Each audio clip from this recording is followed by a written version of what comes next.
All right, when you're drug tested today, what are the results going to be? And you will be drug tested today. Clean. All right, so we're going to do a drug test today.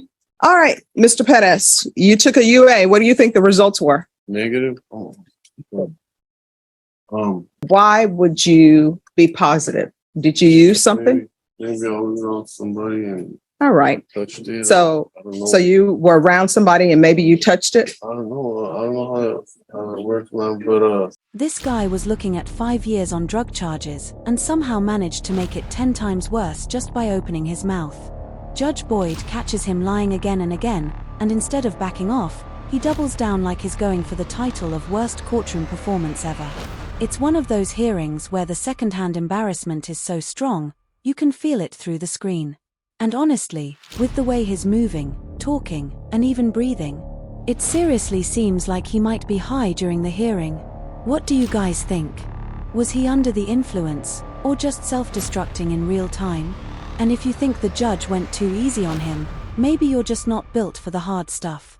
Grab your popcorn, things are about to get wild. Let's dive in. Good morning. Why were you late?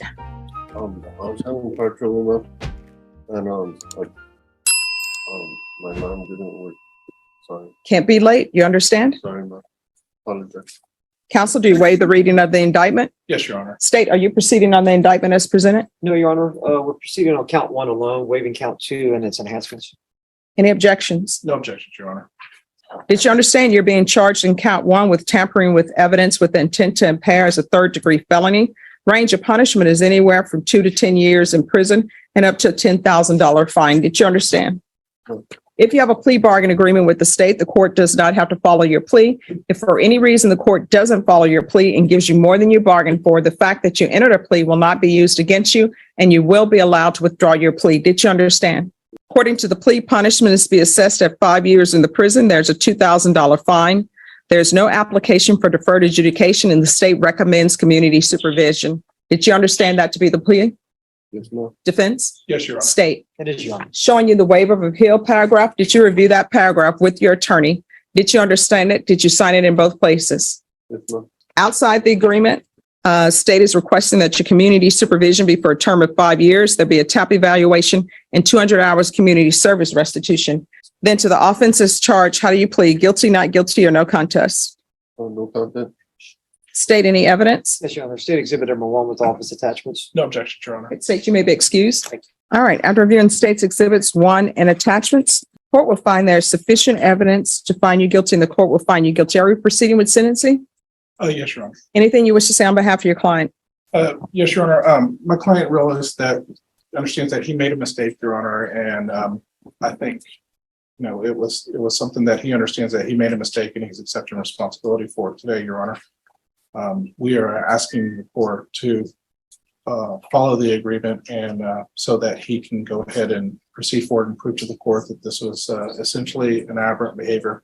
I understand he did have some stuff transgressions that occurred in the past, but those were a long time ago, and he is working now, and he has children that he's helping to take care of. That I think one has autism and the other one has a disability, Your Honor, and he works with the mother on those, and so they alternate between while one watches the kids, the other one goes to work, and vice versa. So he does have people at home that he needs to help out and take care of, and he just wants to try to get his foot behind him, Your Honor. All right. When you're drug tested today, what are the results going to be? And you will be drug tested today. Clean. I haven't done. All right. So we're going to do a drug test today, and then I'll make my sentence. Sure. All right. So are you able to go to the restroom now? I think so. All right. So we're going to do a UA today. Before we even get to the UA results, you already know this dude is cooked. There's just no way he's coming back clean after the way he reacted to the judge. And Judge Boyd. He saw it coming from a mile away. Seriously, the man looked more nervous than a kid getting called to the front of the class without doing the homework. Tell me how you act like that in court and still expect anyone to believe you're sober. And here's something wild, there's actually no federal law that says you can't show up to court high, as long as you're not causing a scene. Not that it's a good idea. This guy might not be flipping tables, but he's one shaky breath away from giving himself up. Like I said earlier, my bet is his high right now and just praying the test machine malfunctions. Let's see what those results say. All right, Mr. Pettis, you took a UA. What do you think the results were? Negative? Oh. Your Honor, it's my understanding that it came back positive for A meth? methamphetamine. And I've spoken to my client. He is adamant that he has not used any narcotics. I even admonished. Let me do this. You gave up your right to remain silent. You're under oath. Why do I have a positive UA for meth? And let's do this. We're going to start over as though this is my first time talking to you, okay? So, why would you be positive for any drug? Think back in your mind. Were you around somebody?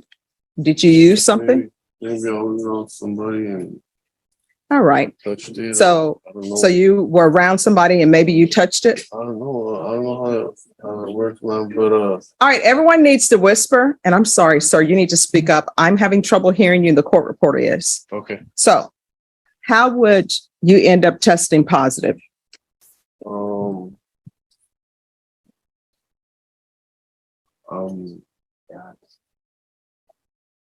And state, I believe this is your case still.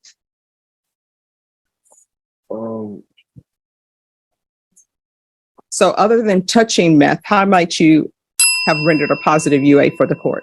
That's the only way I know how I got it, because I have a lot of family members that, I don't know how I would. When's the last time you used? The day that I got arrested. And what's your drug of choice? I don't have a drug of choice.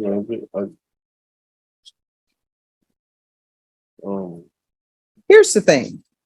You are agreeing to be on probation. Yes. When I ask these questions, I'm asking these questions so I can figure out what conditions you need so you can be successful. I have sent people to prison before. Probation will tell you that. Your attorney will tell you that. The deputies will tell you that. Yes, And I always try to give people the tools they need to be successful so I don't have to send them to prison. I take no joy in sending people to prison, but I will send you to prison potentially if you violate probation. You understand? yes, ma'am. So I'm trying to figure out what conditions you need so you can be successful. Now, if you want to stand before me and pretend that you're positive for meth because you previously touched meth from somewhere else, then what you're telling me is you don't need any drug treatment. False. And if you're telling me you don't need any drug treatment, I had better not get a motion to revoke because you're testing positive. And I can tell you right now, I'm going to put you on the UA hotline. So again, we're back to why are you rendering a positive UA to me for meth? And you need to be honest. And if you're saying, hey, I haven't used drugs since this day, then I will send you off into this world with no drug treatment because obviously you don't need any. You have made your program and your program has been successful. You know why you're positive for meth.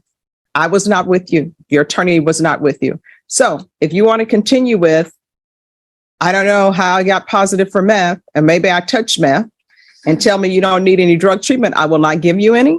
You will be on the UA hotline. And what I can tell you on the UA hotline, it's random and you test weekly. All right, Mama.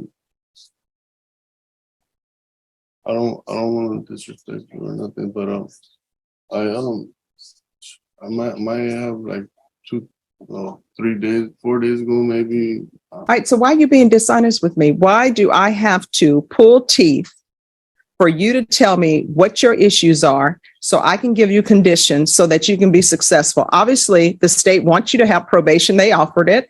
Okay. You accepted it. I want you to be successful at probation because otherwise you're just wasting everybody's time. And I could just say, oh, let's just send you to prison for 5 years. This is actually stressing me out. Just say it already, man. Judge Wood has heard every excuse in the book from people trying to talk their way out of a bad UA, and it never ends well when they keep dodging the truth like this. I just touched it. Come on. That's gotta be one of the worst excuses out there. It's the classic go-to, and somehow people still think it's going to work in court. Like, maybe your drug buddy believes that, but a judge, who's literally heard this same story 100 times? Seriously, how does that even make sense? Are people just out here casually brushing up against mystery powder like it's no big deal? At this point, Judge would probably hears that line in her sleep. And here's the real kicker: if he keeps lying and she decides he violated probation, he could be facing real time for something that might have been a slap on the wrist if he had just told the truth. It honestly makes no sense why he's still trying to lie his way through it. What do you think? Is he lying, or do you believe his story? Drop your thoughts in the comments. Is that what you want? I do not want that. Your So let's pretend like this is the first time I'm speaking to you. Okay. When have you been using meth and how often? I don't, I mean, it's a recreational thing, I guess. I mean, I don't, I'm not, I would just, I don't know. I mean, Your attorney was not with you, so he doesn't know how often you use drugs. if it says positive, I guess, I mean, yeah, I'm positive, but No, And Your Honor, it's if I may, I've admonished him that if he was honest about any usage, that he can go ahead and tell it without repercussions of fear of additional charges or anything like that. And this is mainly just to determine treatment programs, if any are necessary, and that he doesn't have to be concerned about being forthcoming and honest at this point in time, because it's not like he's going to be looking at facing additional charges. yeah. So what's your drug of choice and how often are you using? Every weekend, I guess I would say. Well, I mean, let's not guess. You know how often you're using drugs. And here's the thing. It is 12:46 p.m. Everybody in here wants to have lunch. Okay. Some of us, like myself, I haven't even had breakfast. So let's not have me continue to pull teeth from you. Yes, ma'am. Just be 100% honest. You're old enough. You're not a child. So just be honest with me. How often are you using meth? Like once a week now. When's the last time you used? Like 4 days ago, or Don't tell me 4 days ago, because it wouldn't still be in your system. 3. Was it Monday? Today is Monday. Did you use today? No, ma'am. Did you use yesterday? No, ma'am. The day before. All right. So you used on Saturday. Yeah. And were you taking care of your children on Saturday? No, ma'am. All right. So this is what the court is going to, I'm sorry. Are you employed? What do you do? I'm a mechanic, ma'am. No one wants you fixing their brakes if you're high. You understand? Yes, ma'am. All right. The court is going to find you guilty, sentence you to 5 years in prison, suspended and probated for 5 years. There's to be gang supervision, $2,000 fine, probated, TAP evaluation. Follow the recommendations of TAP. If TAP recommends inpatient treatment, we'll start with intensive outpatient treatment. I'm going to want 90 sober meetings in 90 days. There's to be 200 hours of community service restitution. We're going to do parenting classes and probation. It can either be compadre, triple P, or rainbows. And once he completes parenting classes, the court will deem 150 hours of community service restitution satisfied. I'm going to want the UA hotline until further notice. Proof of employment within 30 days. There's to be no employment as a home health care provider or with minors. Yes, we can do felony drug court referral, but the issue may be the gang membership. So it's the Lost Boys or something. What is it called? It's in the police report. Yes, ma'am. LA boys. But Yeah, LA Boys. But that's when I was a kid. All right. Well, we can see. When I was a kid, man. All right. What does LA stand for? Is that supposed to be Los Angeles? Lanier Athletics. Oh, Lanier Athletics. Okay. All right. Is there anything else you need from the court to be successful? No, ma'am, I'm sorry for wasting people's time. No, it's just, I like for people to be honest with me, especially when everybody's trying to help you be a good father to your children and be a good citizen, okay? All right, we can go off the record. You're gonna have to do better. Yes, You have ma'am. children, I will. okay? I will, ma'am.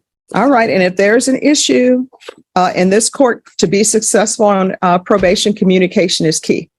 So if there's an issue, discuss it with probation. If you feel they're not addressing it, you can always come into court. Thank you. All right, good luck to you. That was actually painful to watch. And not in a dramatic, high-stakes courtroom TV kind of way, more like slow-motion self-destruction with a legal backdrop. The wildest part? The sentence didn't even get longer. They just needed to know if he was using so they could figure out which treatment track to put him on. That's literally it. But let's be real, the way he was fidgeting the whole time? It looked like he pre-gamed the hearing with something way stronger than coffee. And then he swears it was from 3 days ago. Come on. I've seen people more sober at a Vegas blackjack table at 4 a.m. What do you guys think? Did the judge handle it the right way? Or should she have gone a little harder on someone clearly lying through his teeth? There's a very thin line between giving someone a second chance and getting played like it's open mic night in court. Drop your thoughts in the comments. I'm curious where you land on this one. Big thanks to Times Served Courtach for digging this one up. And as always, thanks for watching. Take care, and whatever you do, don't end up on Courtroom Live.